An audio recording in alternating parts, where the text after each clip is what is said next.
அதிகாரம் 21. யோபு பிரதியுத்தரமாக, என் வசனத்தை கவனமாய் கேளுங்கள். இது நீங்கள் என்னை தேற்றரவு பண்ணுவது போல இருக்கும். நான் பேசப் போகிறேன், சகித்திருங்கள். நான் பேசின பின்பு பரியாசம் பண்ணுங்கள். நான் மனுஷனை பார்த்தா அங்கலாய்க்கிறேன். அப்படியானாலும் என் ஆவி விசனப்படாதிருக்குமா? என்னை கவனித்து பாருங்கள். அப்பொழுது நீங்கள் பிரமித்து உங்கள் வாயை கையால் பொத்திக் கொள்வீர்கள். இதை நான் நினைக்கையில் கலங்குகிறேன். நடுக்கம் என் மாம்சத்தை பிடிக்கும். துன்மார்க்கர் ஜீவித்து விருத்தராகி வல்லவராவானேன். அவர்களோடும் கூட அவர்கள் சந்ததியார் அவர்களுக்கு முன்பாகவும் அவர்கள் பிள்ளைகள் அவர்கள் கண்களுக்கு முன்பாகவும் திடப்படுகிறார்கள். அவர்கள் வீடுகள் பயமில்லாமல் பத்திரப்பட்டிருக்கும். தேவனுடைய மிலாறு அவர்கள் மேல் வருகிறதில்லை. அவர்களுடைய எருது பொலிந்தால் வீணாய் போகாது. அவர்களுடைய பசு சினை அழியாமல் ஈனுகிறது. அவர்கள் தங்கள் குழந்தைகளை ஒரு மந்தையைப் போல வெளியே போக விடுகிறார்கள்.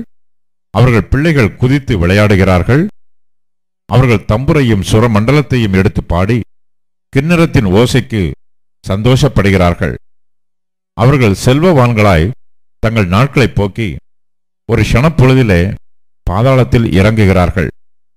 அவர்கள் தேவனை நோக்கி, எங்களை விட்டு விலகியிரும், உம்முடைய வழிகளை அறிய விரும்போம்.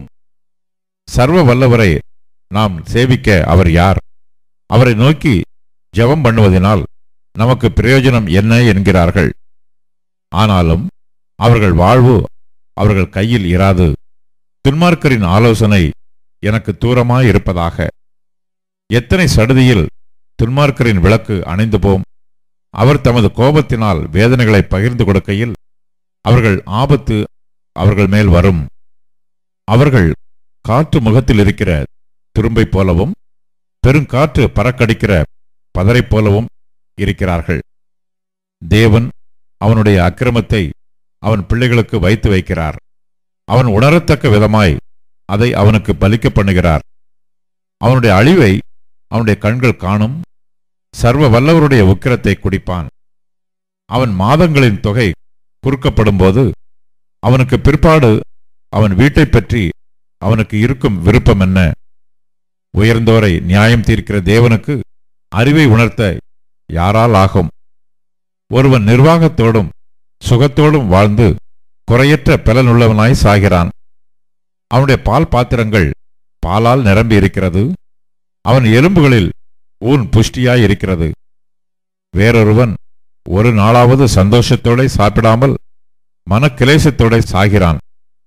இருவரும் சமமாய் மண்ணிலே படுத்துக் கொள்கிறார்கள். புழுக்கள் அவர்களை மூடும். இதோ, நான் உங்கள் நினைவுகளையும் நீங்கள் என்னை பற்றி அநியாயமாய் கொண்டிருக்கும் ஆலோசனைகளையும் அறிவேன். பிரபுவனுடைய வீடு எங்கே? துன்மார்க்கருடைய கூடாரம் எங்கே என்று சொல்லுகிறீர்கள். வழிநடந்து போகிறவர்களை நீங்கள் கேட்கவில்லையா? அவர்கள் சொல்லும் குறிப்புகளை நீங்கள் அறியவில்லையா?